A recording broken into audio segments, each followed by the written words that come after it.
Hello friends, welcome to Jagran IAS PCS. ये 8 जून Indian Express का एनालिसिस है। यहाँ पे जो भी न्यूज़ आर्टिकल्स यूपीएससी और स्टेट पीसीएस के लिए इंपॉर्टेंट होते हैं, हम उनको डिस्कस करते हैं। हम इन न्यूज़ आर्टिकल्स के शॉर्ट नोट्स भी प्रोवाइड करते हैं, जो इन न्यूज़ आर्टिकल्स के समरी होते हैं, और ये हमारे टेलीग्राम चैनल पे अवेलेबल होते हैं।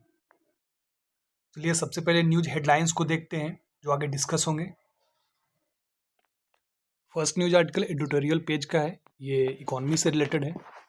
अभी वेस्ट एशिया क्राइसिस और फिर उसके बाद जो आईएमडी के द्वारा फोरकास्ट किया गया है कि इस साल मॉनसून नॉर्मल से कम होगा, तो हमारे सामने क्या चैलेंजेस हैं। और चूंकि ये दोनों जो कंसर्न है वो एक्सटर्नल कंसर्न है, मतलब कि ये जो इश्यूज है वेस्ट एशिया क्राइसिस या मॉनसून जो नेचुरल है वो हमारे कंट्रोल में नहीं है।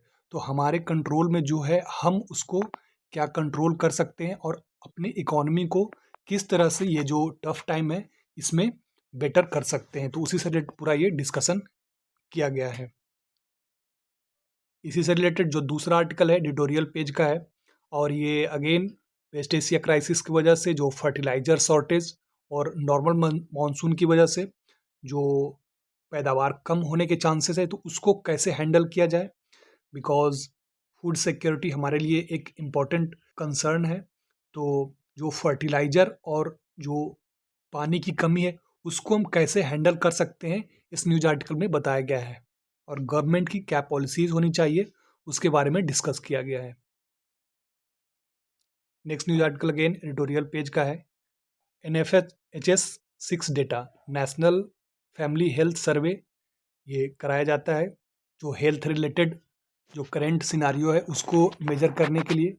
तो इस आर्टिकल में ये बताया गया है कि कौन कौन सी चीज़ें जो हमारे यहाँ है वो इम्प्रूव हुई है और क्या अभी कंसर्न की बात है, तो ये सारा इसमें डिस्कस किया गया है। Next news article explained page से लिया गया है।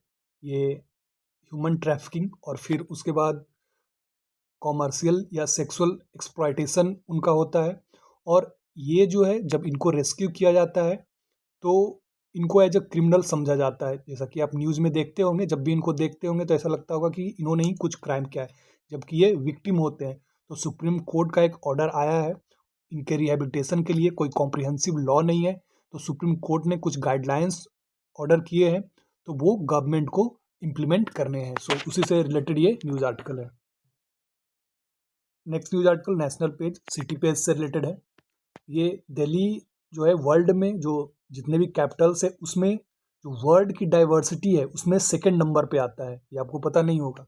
दिल्ली में लगभग 452 वर्ड्स है, और इसके क्या कारण है कि दिल्ली में इतने वर्ड डाइवर्सिटी है वो इस न्यूज आर्टिकल में बताया गया है, और अभी क्या कंसर्न है उसको लेकर के इस न्यूज आर्टिकल में डिस्कस किया गया है। तो ये था न्यूज हेडलाइंस। चलिए इन आर्टिकल्स को डिटेल में डिस्कस करते हैं, और आपके लिए प्रीलिम्स और मेंस पॉइंट ऑफ व्यू से इन आर्टिकल्स में जो इम्पोर्टेंट होगा वो आप नोट कर सकते हैं। First news article editorial page का है, ये इकोनॉमी से रिलेटेड है। अभी जो करेंट इकोनॉमिक सिचुएशंस है, वेस्ट एशिया वॉर और नॉर्मल से कम मानसून, इसकी वजह से जो हमारे सामने चैलेंजेज हैं उसको हमें कैसे निपटना है, ये पूरे आर्टिकल में डिस्कस किया गया है। सो नेशनल स्टैटिकल ऑर्गेनाइजेशन इसके द्वारा जीडीपी, इन्फ्लेशन और उससे रिलेटेड जो इकोनॉमी से रिलेटेड डिफरेंट डेटा है उसको प्रोवाइड किया जाता है। सो इसके अनुसार जो पिछला साल 2025-26 रहा है वो हमारा इकोनॉमी के हिसाब से बढ़िया ईयर रहा है, और जो जीडीपी ग्रोथ लगभग 7.7%, जो कि एक बहुत ही हेल्दी वर्ल्ड फास्टेस्ट इकोनॉमी में से एक जो ग्रोथ है वो माना जाता है। इन्फ्लेशन लो इन्फ्लेशन रहा है लगभग 3.5%।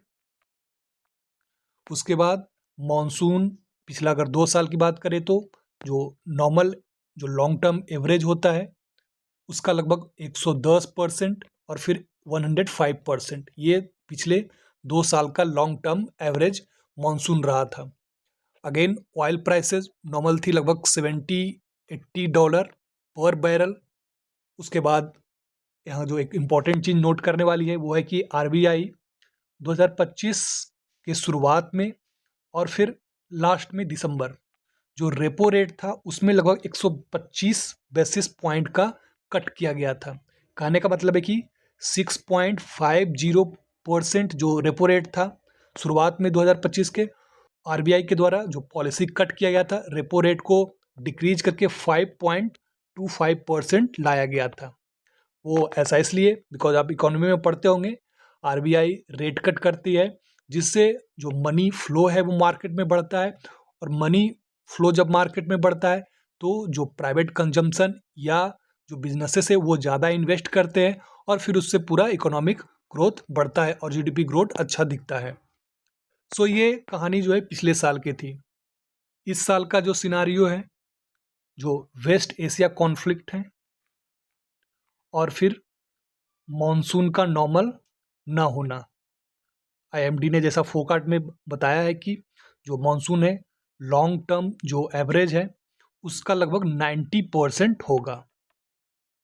मतलब कि जितनी बारिश, आप अगर 20 साल को एज ए लॉन्ग टर्म लेते हैं तो जो एवरेज बारिश रहा है 20 साल में हर एक ईयर में, वो उसका लगभग 90% इस साल बारिश होगी। तो ये हमारे सामने सिनारियो है।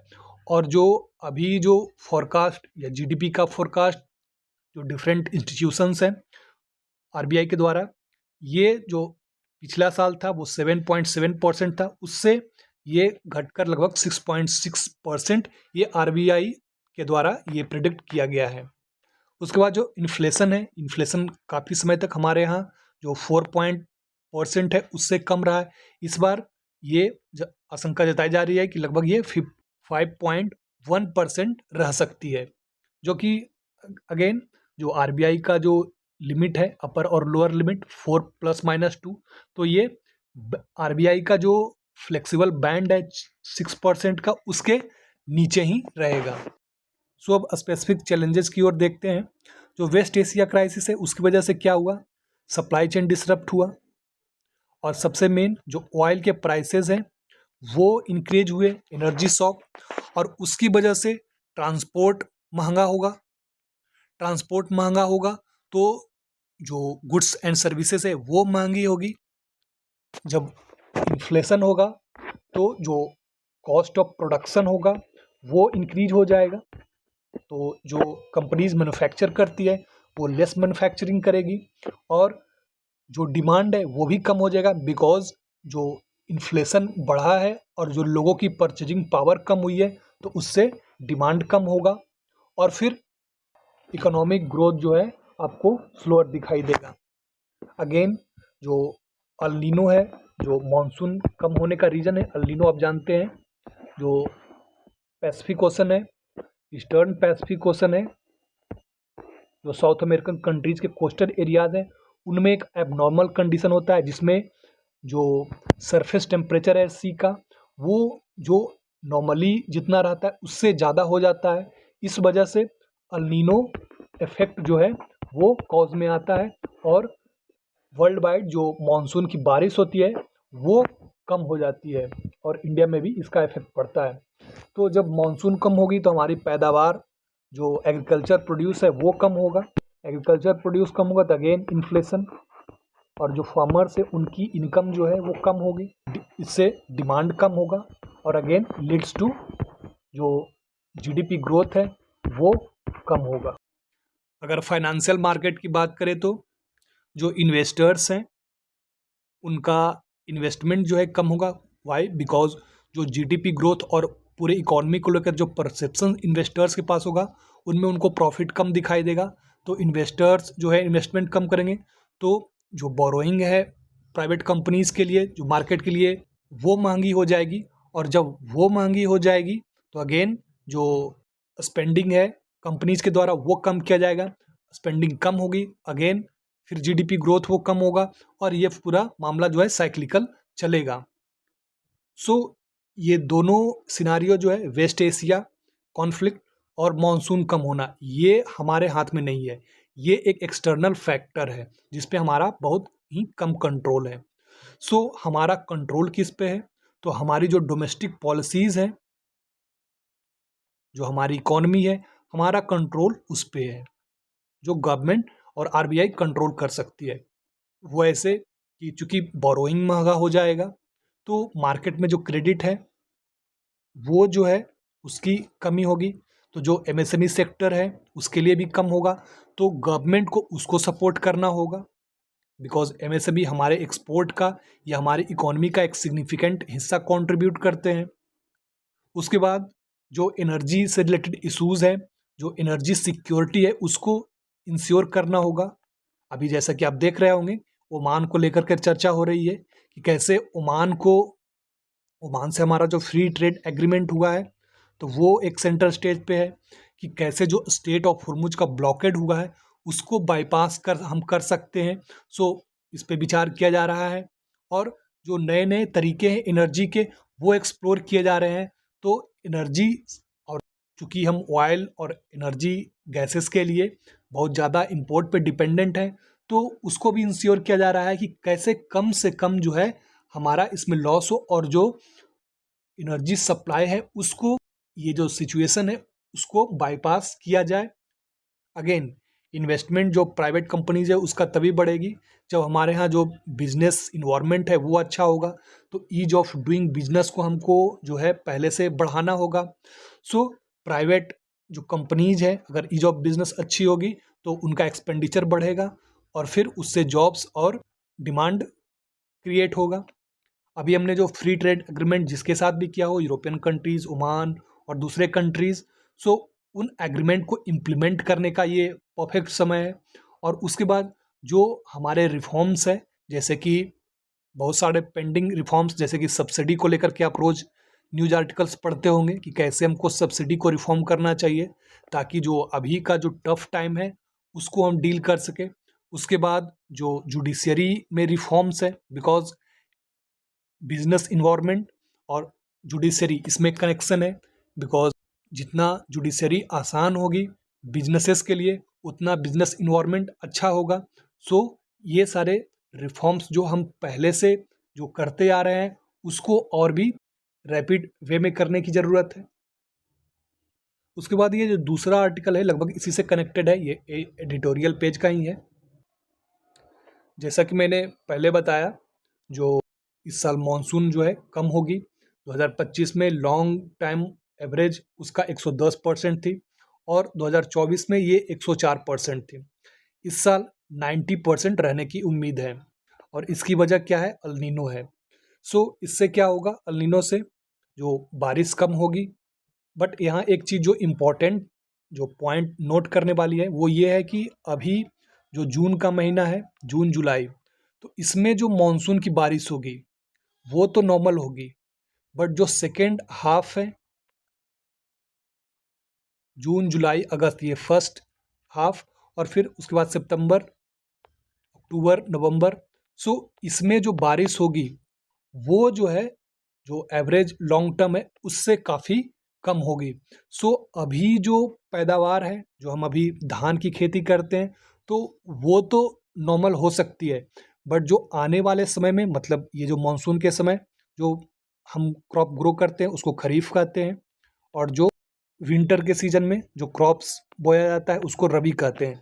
तो जो सेकेंड हाफ में क्रॉप्स बोया जाना है वो जो है उसके लिए हमारे पास पानी कम होगा, तो उसकी पैदावार ज़्यादा इफेक्ट होगी। सो यहाँ पे बताया गया है कि इस न्यूज़ आर्टिकल में कि जो हाइयर रिस्क है वो रबी सीजन के लिए है।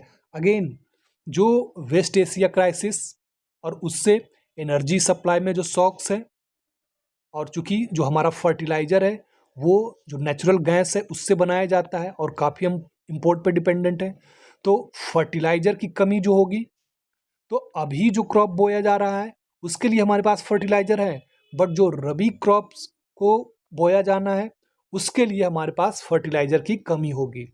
सो ये दोनों जो चैलेंजेज है ज़्यादा रबी क्रॉप्स के लिए है। तो गवर्नमेंट के पास क्या ऑप्शंस है? तो सीधा ये जवाब बनता है कि वाटर कम यूज हो और फर्टिलाइज़र कम यूज हो। सो ऐसे क्रॉप्स को हमें चुनने होंगे जो कम वाटर और कम फर्टिलाइज़र कंज्यूम करते हैं। तो सीधा जवाब है मिलेट्स, पल्सेस, ऑयल सीड्स। सो इन जो क्रॉप्स है उनके प्रोडक्शन को गवर्नमेंट को प्रमोट करना होगा, जो फार्मर्स है उनमें अवेयरनेस बढ़ाना होगा, बिकॉज ये लो वाटर और लो फर्टिलाइज़र कंज्यूम करते हैं। अब गवर्नमेंट कैसे इसको प्रमोट करेगी? क्योंकि आप जानते होंगे कि 23 क्रॉप्स के लिए हमारे यहाँ एमएसपी दिया जाता है फार्मर्स को। उनमें कुछ सीरियल्स हैं, कुछ पल्सेस हैं, कैश क्रॉप्स जिसमें कि कॉटन वगैरह आते हैं, उसके लिए एमएसपी दिया जाता है।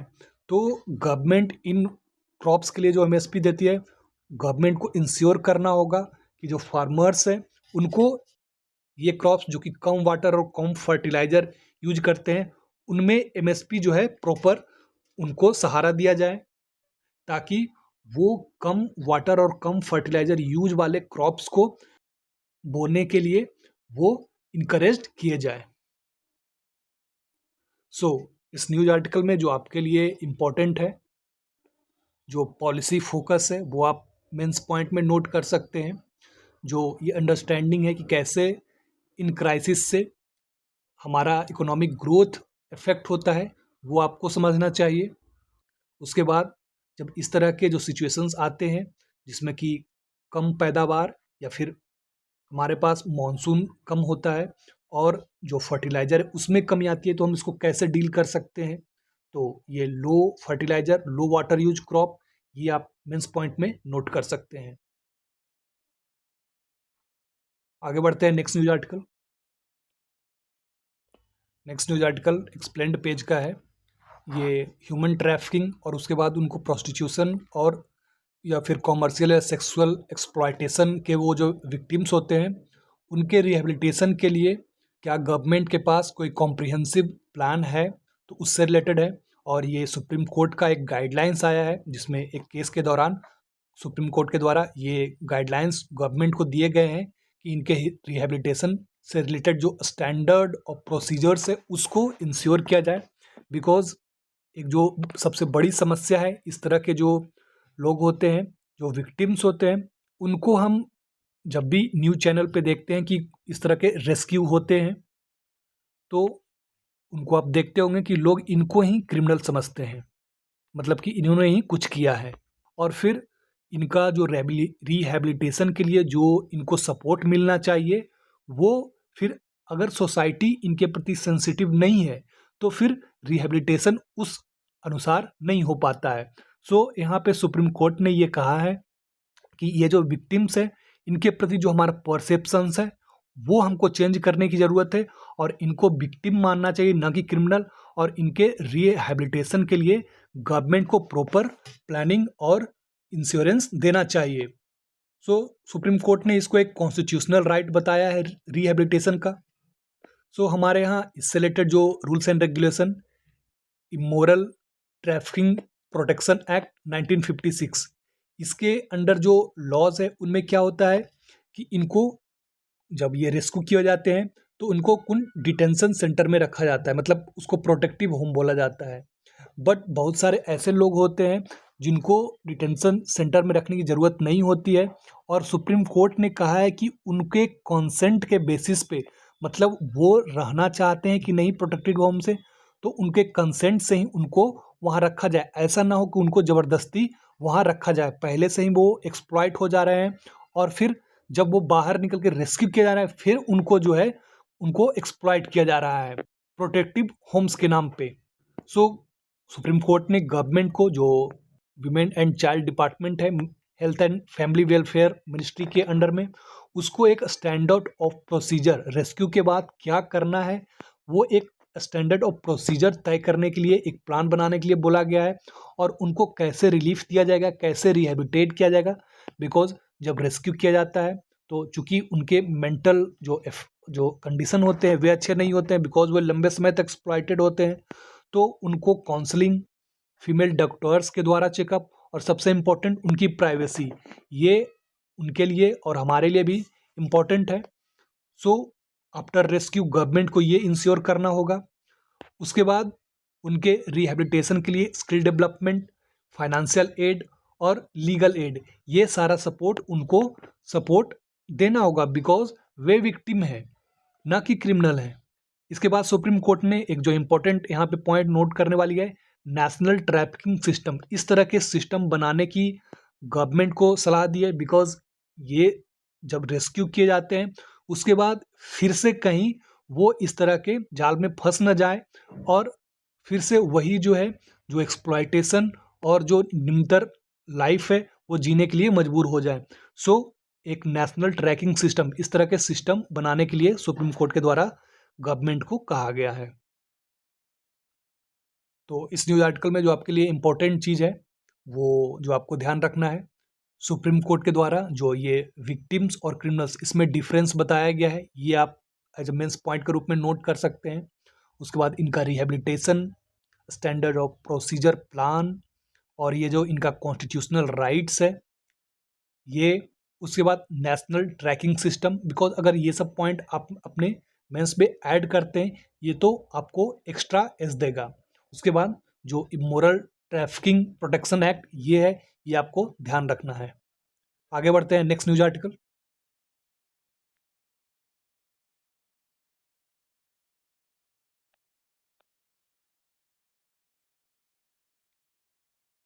Next news article national family health survey, और इससे रिलेटेड डेटा अभी कुछ समय पहले रिलीज किया गया था, उसी से ये रिलेटेड है।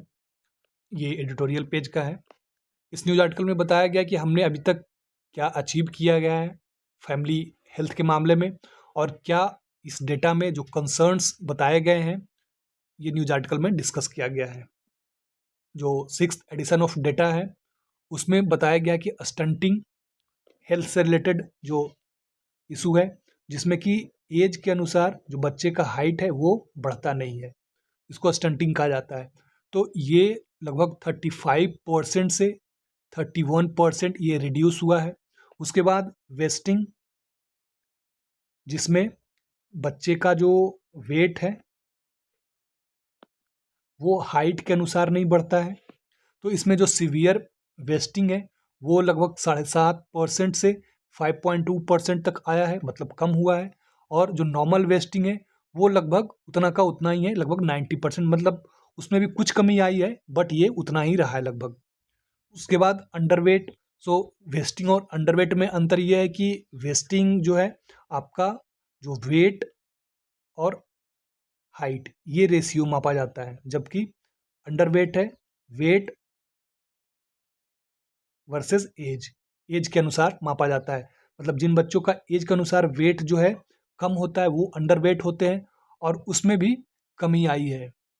कुछ जो स्टेट्स इनमें जिन्होंने अच्छा नहीं किया उनका इसमें मेंशन किया गया है, मतलब कि ये डेटा जो है ये जिन स्टेट्स ने अच्छा किया था उनके लिए है, जबकि यूपी, राजस्थान, झारखंड इनमें जो है सिचुएशन उतना अच्छा नहीं है।